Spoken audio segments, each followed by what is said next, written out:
Welcome to Extraterrestrial Reality. Today we're going to talk about the powers and the abilities of the non-human intelligent presence on Earth, the powers that they have over the human race. That's what we're going to be talking about today.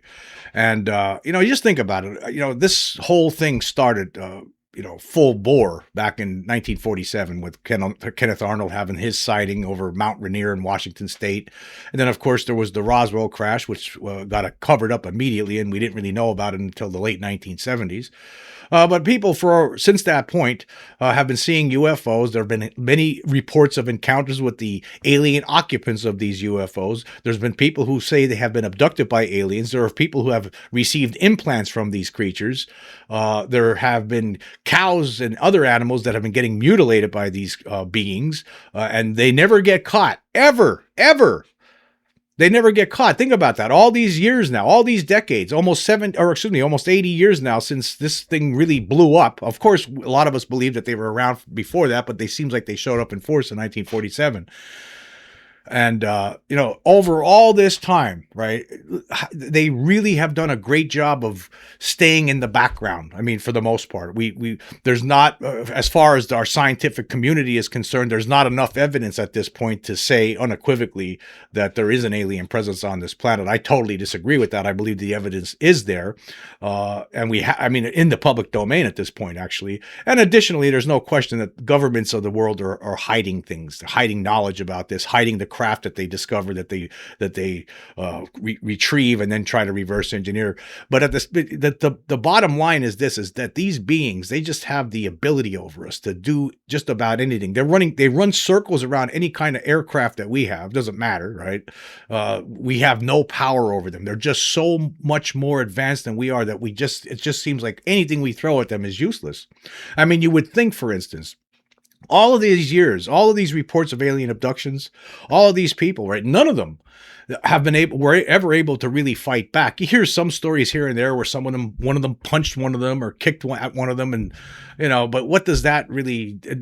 None of them were ever really able to bring back one of these creatures alive or dead, for that matter, right? To show that it's real, to show what's been happening to them, and that's because these beings have powers over us that we just can't even begin to understand. I think. I mean, they're just so far ahead of us. I mean, you would think after almost 80 years that somebody, a cattle rancher, might have captured one, or just a regular civilian who's an alien abductee. You think something like that, something like could have happened where they could have grabbed one and called the police, but that just never happens. I mean, it came close a couple of times. I mean, if you think about the Las Vegas incident from 2023. Something that object came down, made a hard landing in a family's backyard, and they were running around that backyard, and police were called, but they got out of there before the police got there. That's probably one of the rare instances where these aliens really got caught with their pants down. There's not many times when this happens. The Turkey UFO videos, that's another thing. I don't think that they realized that they were being filmed from a distance like that. But for the most part, they've been hanging out in the backdrop, and they've been getting away with this. And on top of it, you have to think about this too. Governments of the world are cowering. They cower at the power of these beings because they're so scared of them, right? They're so afraid. The leaders of all the countries in this world, right, for the most part, it seems, they don't even want to talk about it.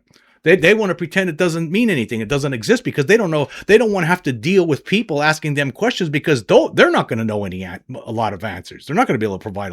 I'm sure they know a lot more than people in the public domain know, right? But they probably don't know everything, and that's probably one of the reasons why they don't want to talk about it, because they know that they're outclassed, outmatched in every possible way imaginable.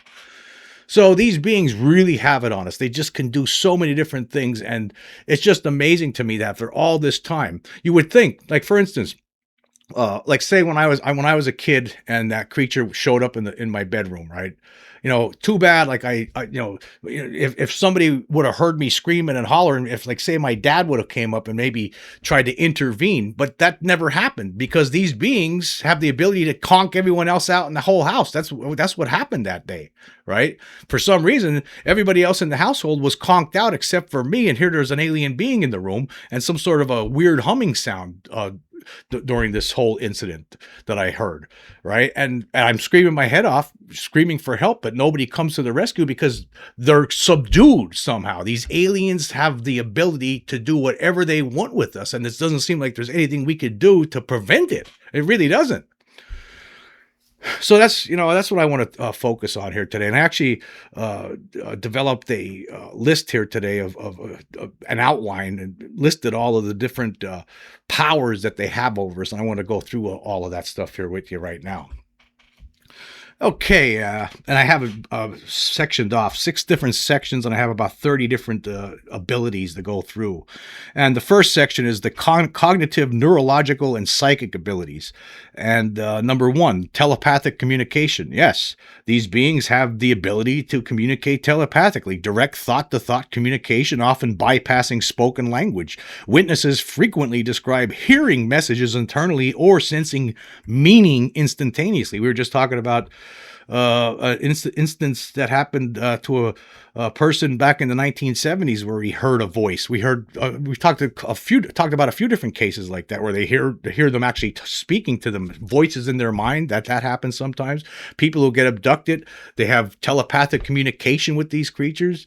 The Ariel school children, a handful of them anyway. There was over 60 kids that saw a UFO and alien creatures back in 1994 in Zimbabwe at the Ariel school. But there were a handful of those kids that communicated telepathically with those beings, and some of those the being actually put in images into some of these kids' heads that showed them destruction, and with the message that, hey, technology is going to lead you to this kind of stuff.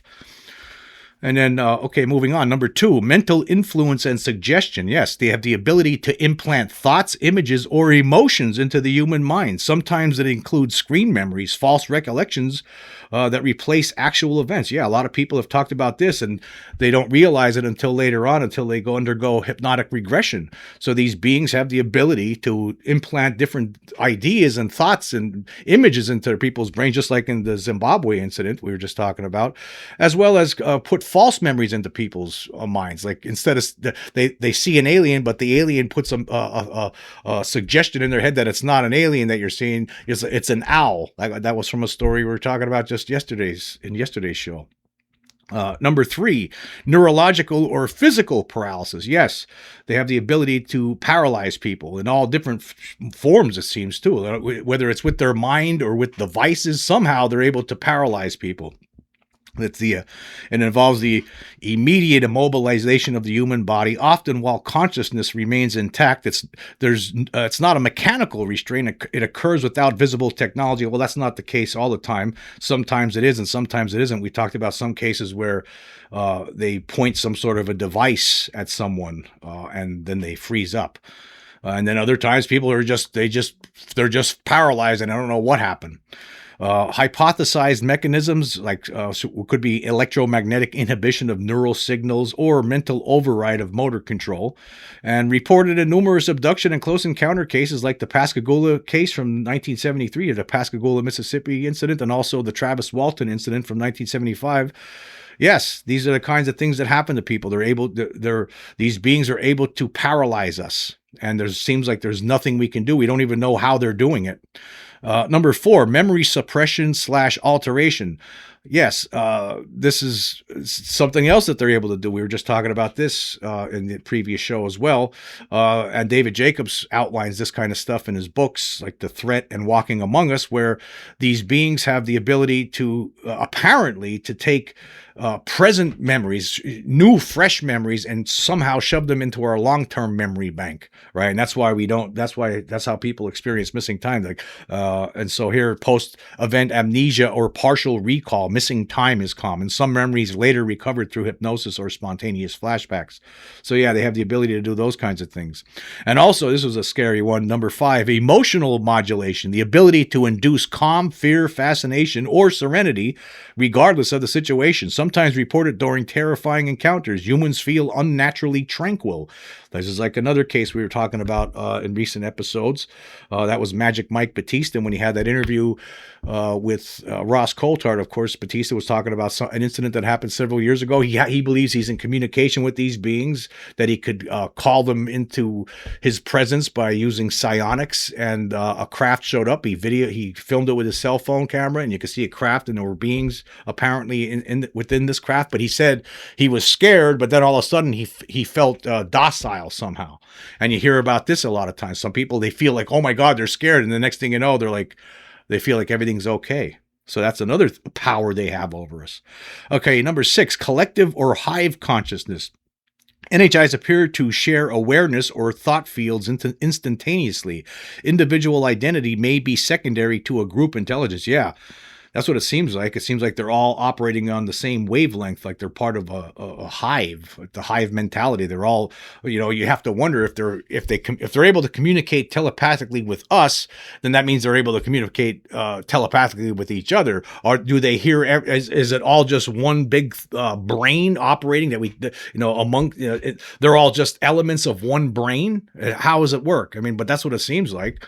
And when you have all of those beings thinking at the same time, that would most certainly be an advantage over us, because we all think individually for the most part, unless you're part of a cult.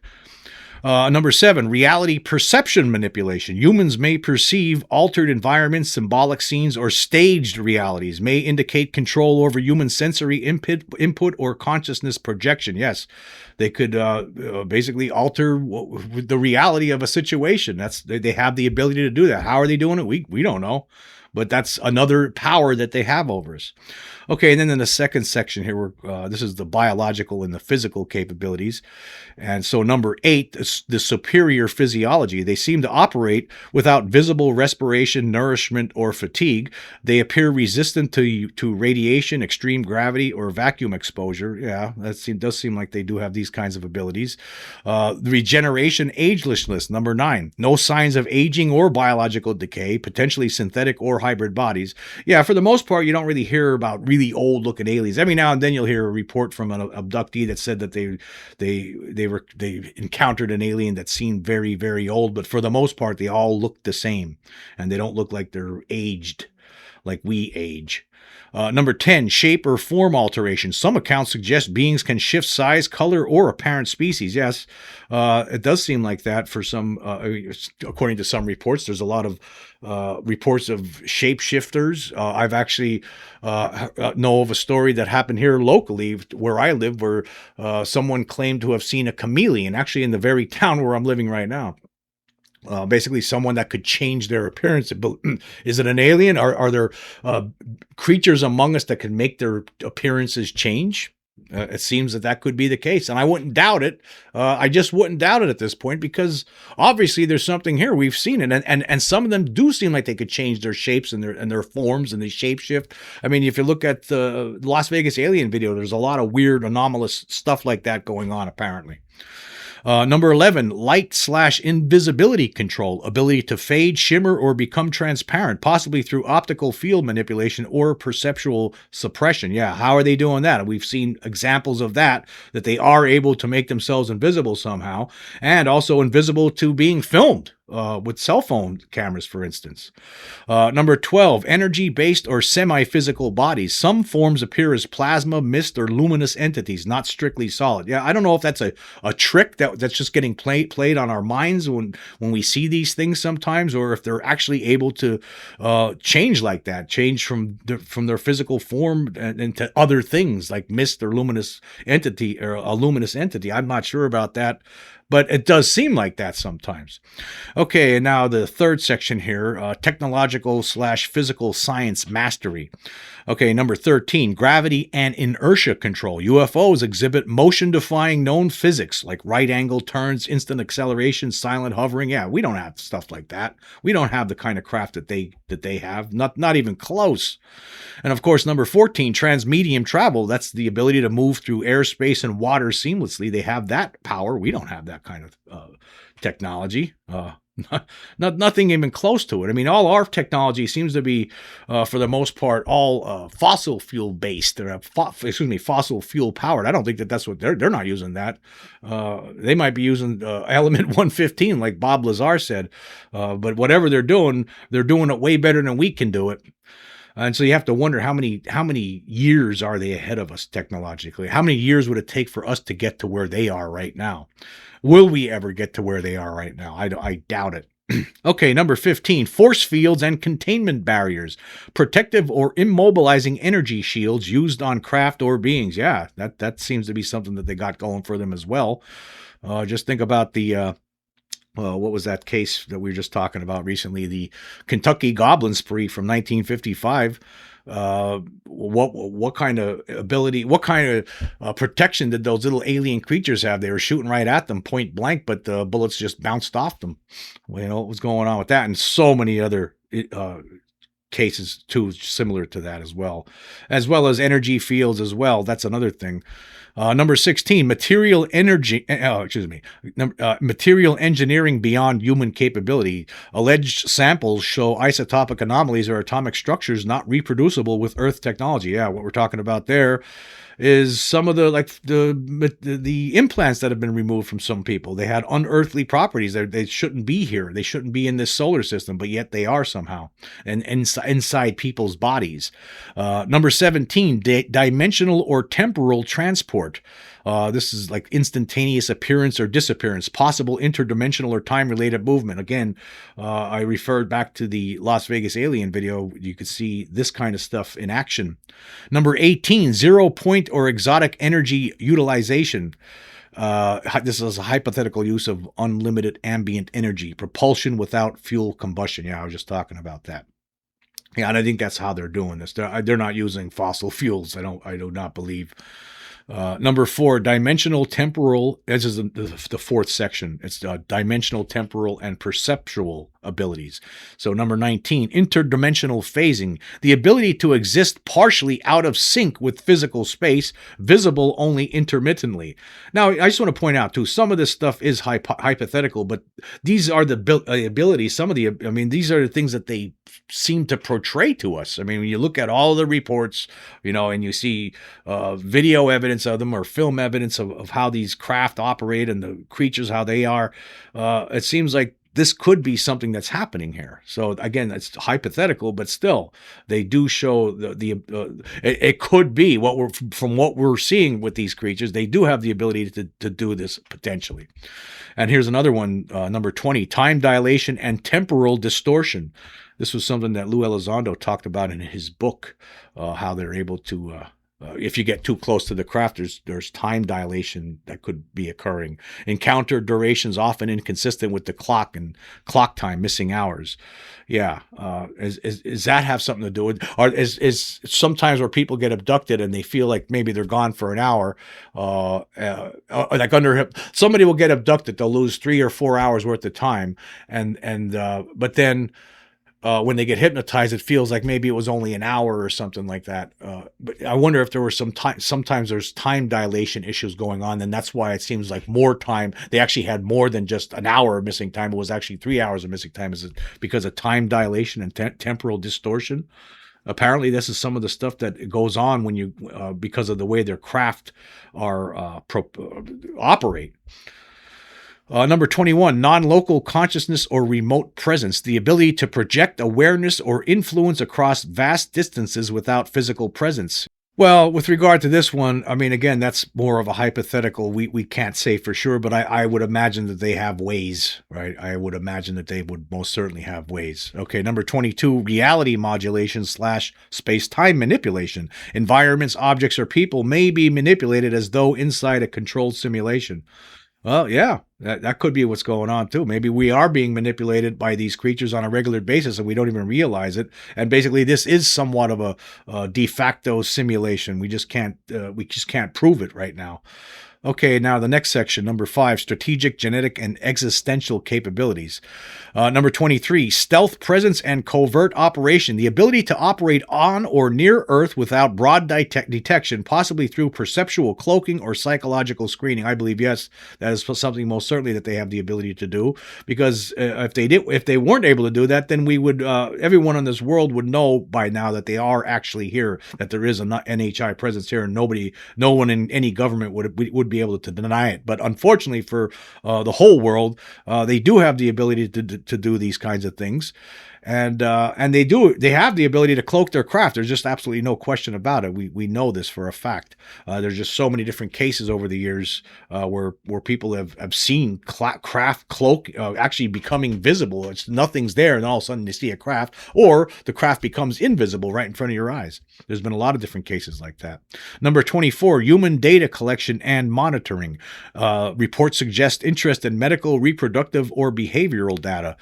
Yeah, there's no question that they are collecting data on us. They were anyway. I'm sure maybe they have enough data on us at this point, and they're moving on to another phase of their plan, whatever that is. Number 25, genetic engineering / hybridization programs. Advanced biological manipulation allegedly producing producing human NHI hybrids suggests total mastery over DNA recombination and embryonic control. I think that this is something that's most certainly going on. There's just too many people who apparently have been abducted by aliens. And I know that this is possible because I woke up one night and there was one of them in my bedroom. Now, I have no memory of being abducted. I never was hypnotized. I don't know that for a fact, but I know one thing, that when I was a little kid, there was an alien traipsing around in my bedroom. That's what I could tell you. So they do sneak around in your bedroom.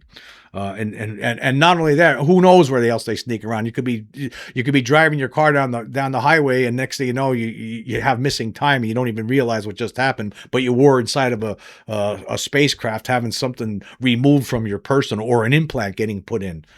Who knows?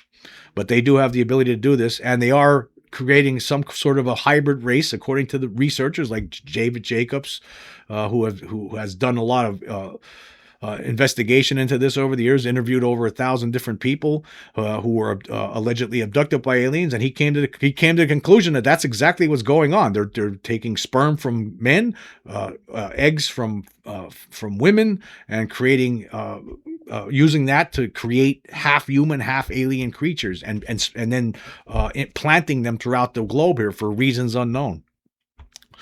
Okay, number 26, psychospiritual or belief manipulation, influence over human worldviews, spirituality, or mass perception, possibly intentional cultural engineering. Yeah, how do we know that they're not doing that right now in a lot of ways? How do you know that they're not trying to shape which direction we go? I mean, politically, in any direction. I mean, how do we know that they're not, dipping their toe into that water as well, and trying to change the course of human history to which way we couldn't say, but they would have that ability when you have the technology, the neurological abilities that they have. They would be able to do whatever they wanted and cause whatever sort of changes. They could cause whatever kind of change to our culture that they would want over time. I'm sure that they would have ways. When you're 10,000, 100,000, a million years more advanced than something else, well, yeah, you're going to have the ability to influence it, the direction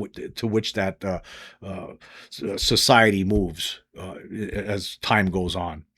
Number 27, cross-plane existence, coexistence in both physical and non-physical realms, shifting between them at will. Now, some people believe this. Again, this is just hypothetical, but it wouldn't surprise me if that's something that they're able to do. And then finally, the sixth section here, the last three that we're going to talk about, this is meta level or theoretical capabilities. So number 28, consciousness as technology. Their technology may be mental or energetic rather than mechanical craft responding to thought or intention. Yes. that's another hypothesis. I mean, that they use psionics to control their craft. Everything is nothing is mechanical whatsoever about their craft. That it could be, it's all something that just they're able to operate mentally somehow, using technology that we couldn't even dream of. That we wouldn't be able. We're not prepared to even consider at this point because we're just too stupid at this juncture in time. Number 29, reality simulation or event construction. NHIs can stage experiences, craft appearances, or lessons to guide or manipulate humanity.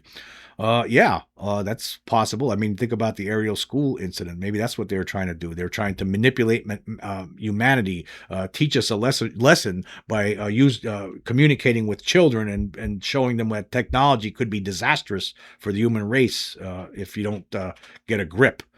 And then finally, number 30, existence beyond linear time. Awareness and action not bound by past, present, future. Operations occur across timelines simultaneously. If they have the ability to operate that way, unlike us, we operate on this timeline where we look at something like I did the show about this. There's a theory about this, the block universe theory.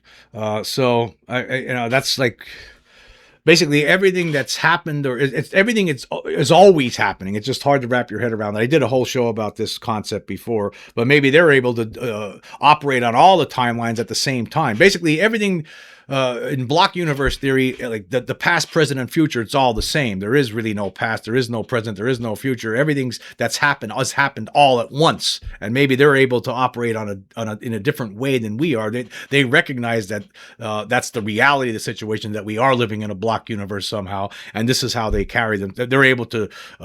They're not bound by the laws of nature like we are somehow. They figured out a way to bypass it. Maybe it's complicated and it's confusing, but hey, that could be another ability that they possess. Some of this stuff, like I said, is hypothesis. Some of the stuff is not hypothesis, though. Some of the things that we're talking about here, they can do. They are able to paralyze people. They are able to abduct people a lot of times, and the people don't even know it, and no one ever gets caught. They're able to steal cattle from ranchers and mutilate them and remove all the blood and shave off body parts using laser technology sometime, and they always get away. They just have it over us, folks. That's it's one of the biggest reasons I think that governments don't want to talk about this. This is probably one of the biggest reasons, right? Because they have no ability to stop this. It was interesting. Dan Farah, the director and producer of the upcoming Age of Disclosure, which we'll be able to finally get to see on November 21st. When he was on Real Time with Bill Marsha on HBO last week, he said something to the effect of that. Some people in government think that what some of these crashes that occur, that they're actually staged, that the aliens are actually staging the crashes. And I think what he also said something to the effect of to provide us the technology. This is the way to give us the technology that they have. I don't know if I believe that. To me, it's more like a Trojan horse. I mean, it's like, say, if you look at Roswell, for instance, that happens in 1947, and the crash occurs, in the area where the only area in the whole world where atomic bombs are stored at that time, right? That's where the crash occurs, just outside that town where that military base is, where the army Roswell Army Airfield is, right? Just outside that town. That's where it happens, right? For the most part. It crashed. The crash, apparently the saucer blew up about 75 miles northwest of town, and the main part of the craft came down about 40 miles north of town, right? So you have to wonder, and I brought this up before, what if it's like a Trojan horse? What if this was the way for them to infiltrate our government? If you're looking at it from their point of view, you have to remember, these beings are incredibly intelligent and way more smarter than we are. They would have to be, right? In order to get here to this planet from someplace else, that means they would have to be smarter than us, way, way smarter than us. We're not anywhere near we're not anywhere near to where they are right now. Right, that's just the fact of the matter. I mean, we haven't even gone to another planet in our own solar system yet. Apparently, these beings are traveling from other solar systems. We don't even know how far away they are, right? And somehow they're able to come all the way here. So that means they would know in advance. They would say, okay, what's the best way to infiltrate this society to figure out and get to the leaders, right? That's where we want to go to them first. And what's the best way to do it? Okay, how about we crash one of our craft here? We'll just throw a couple of volunteers in there to get killed, right? Because if they are operating on a hive mentality, then who cares if you have to sacrifice yourself? What does it matter, right? You throw a couple of aliens in there to get killed and to make it look like it was a crash, like your flying saucer was just came down for some reason and crashed. When in reality, they crashed it on purpose and there was something in that craft that would be able to spy on us, or who knows what the reasons would be. But they could have infiltrated our government this way. Oh, I mean, there's always these crashes. A lot of them seem to occur like in the middle of nowhere, like in a desert somewhere, like the Kingman, Arizona UFO crash, right? Like, for instance, that's one that people talk about a lot. It happens in the middle of nowhere, right? Now, sometimes they do happen in close to a town or in a town, like, for instance, the 1965 Kecksburg, Pennsylvania incident. But military comes in, cordons the whole thing off, doesn't let anybody see anything, and then lies about it and takes the object away. So all of these crashes, all of them, they could be, Trojan horses for reasons we can only speculate on or imagine, use our imaginations to figure out why. I think it could be a way for them to infiltrate the people in charge here, and that would be a way to do it. And they would know to do that. They would know all about this before they did it. See, that's why, and this was brought up during this show. Dan Farrow was talking about this, that they think that they're staging them in a way to allow us to reverse engineer their stuff. I don't know if I believe that one. I don't know if I'm buying that one. I mean, it would be like say I traveled back in time and handed Socrates a pocket calculator, a solar calculator. They would never figure out how it worked. I mean, never. It would just sit there, and they might be able to operate it, but that's about it. But they wouldn't figure out how it works. None of the smartest people at that time, during the time of Socrates, would ever figure that out. They wouldn't know how to. And so they're not. I don't think these beings are concerned about us successfully reverse engineering any of their craft, because we're just too dumb at this point, I would have to think, compared to them. The fact that they were able to get here, right? You have to think about that. It would take incredible intelligence. And they would have to been around a lot longer than we've been around, right? I mean, human beings. I mean, we didn't start recording history till only 6,000 years ago.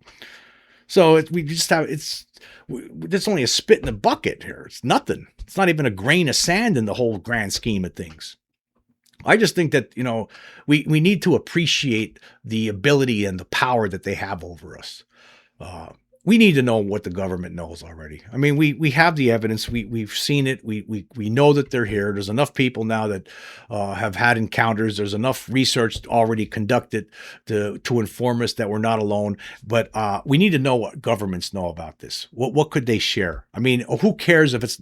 Of course, we're not going to have all the answers, right? Or they're not going to have all the answers, of course. And yeah, there's going to be a lot of people wanting to know more answers. But hey, just give us what you got to this point. We need to know what's going on here with this. Are they here? Are they just studying us? If that was the case, then I don't think anybody would be too concerned, right? But I think it's something more than that. If they were just studying us, I mean, they've already a lot of us already know that they're here. So this continued secrecy actually makes no sense at this juncture. It really doesn't. It's time to take the mask off. It's time to move that curtain open, right? Just like in the Wizard of Oz. That's what we need to do.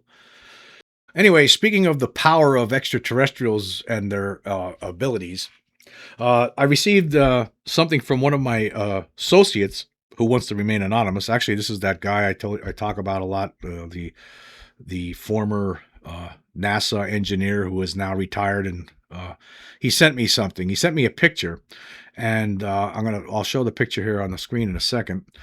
And it was of an object. He took a picture of a bird in the sky in Arizona. And he noticed later on that there was something else in the image. And we're looking at this picture right now, and I'm going to just zoom in to where this object is in the top of the picture here. You'll see this object in the sky, and he doesn't know what it is. And this is what he wrote to me. He says, my home is located in the White Mountains of northern Arizona, about 12 miles east of Sholau, at an elevation 6,900 feet. Today, the weather was lovely with perfectly clear skies, no clouds, and no wind for several days, so there was no haze in the air at all. I've been into photography for over 40 years, and shortly after noon, I decided to go outdoors and do a few photos. I was shooting a Fuji T20 with the 18 to 55 standard zoom lens. A crow flew over, and just for fun, I took a shot of it. I didn't see anything unusual in the sky at that time. However, when I got back to the house and put the image on my computer, I immediately saw the two odd objects near the top edge of the frame, to the left of the crow. I've taken thousands of shots with that camera and never saw anything like this before. In shots taken immediately after this one, the objects aren't present, so I don't think it's camera artifacts of any kind, and they seem to be composed of quite a few pixels. If it was some airborne dirt that got on the lens, it would show up as a dark spot, not white. And as to lens flares, it's not like any lens flare I've ever seen. A prop plane or helicopter would have made more than enough noise for me to hear, and although it was perfectly quiet at that moment, I heard nothing. Jets always leave contrails up there, so it definitely wasn't a jet. I take photos of commercial airplanes all the time, and they are always clearly identifiable as aircraft. This is not like any aircraft I've ever seen. The distance to the crow was 120 yards, and it was about 300 feet above the ground. I can only guess about the object, but I would say it was about 2,000 feet above ground. It was northwest of me, and the midday sun was to my back, so the object was directly illuminated. The crow is sharp, and at that distance, the lens must be well past its infinity setting, and therefore anything behind it should be as sharp as well, yet this thing has a sort of vague haze around it. The shutter is at 2,000 seconds, which is fast enough to freeze helicopter blades. Do you have any idea what this could be? So that's what he's asking. Does anybody know what this could be? All right.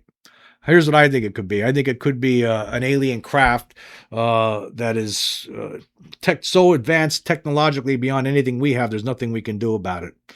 Because they just have it on us, man. They're just way more powerful, way more smarter, way more advanced. There's nothing we could do about it. That's what it probably is. It's probably an alien craft that was hovering out there. For all we know, maybe it was watching you. Maybe it was watching you, because this is a guy that has contacted me over the years, over the last few years now. And maybe they're getting on to some of us who have been talking openly about this subject, trying to alert the world to the reality that we're not alone. Maybe that's what it is. I mean, I just recently saw some weird object that I was talking about, some kind of a golf ball size thing. I'm not sure 100% about it, but hey, I wouldn't be surprised if it was some sort of a alien surveillance object. Who knows? I don't know, but it could have been. Anyway, I just want to say this. I want to say thank you all for joining me today. Until next time.